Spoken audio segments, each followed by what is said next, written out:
Hello, ஒரு நிமிடம். இன்றைய தியானம். மனைவியின் தவறான ஆலோசனையால் பெற்றோரை புறக்கணித்தான் மகன் ஒருவன். அவர்களை தன் வீட்டிற்குள் அனுமதிக்காமல் வீட்டு திண்ணையில் எப்போதும் இருக்க செய்தான்.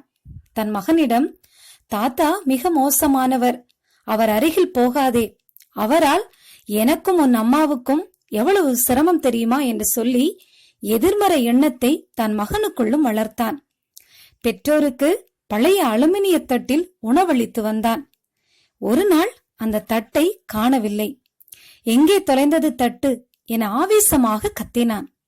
வீட்டிற்குள்ளிருந்து ஓடி வந்த சிறுவன், அப்பா நில்லுங்கள், தாத்தாவை கோபிக்காதீர்கள், நீங்கள் அடிக்கடி சொல்வீர்களே என்னை போல நீயும் புத்திசாலியாக இருக்க வேண்டும் என்று, அதனால் தட்டை மறைத்து வைத்தேன்.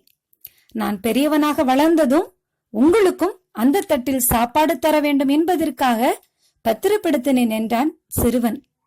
சிறுவனின் பேச்சு அவனுக்கு சம்மட்டியால் அடித்தது போல இருந்தது. மனுஷர் உங்களுக்கு எவைகளை செய்ய விரும்புகிறீர்களோ அவைகளையே நீங்களும் அவர்களுக்கு செய்யுங்கள் என்னும் ஆண்டவரின் குரல் மனதிற்குள் ஓங்கி ஒலித்தது. மனம் திருந்திய அவன் பெற்றோரை நேசிக்க தொடங்கினான். ஆம் பிரியமானவர்களே, மனுஷன் எதை விதைக்கிறானோ அதையே அறுப்பான் அல்லவா?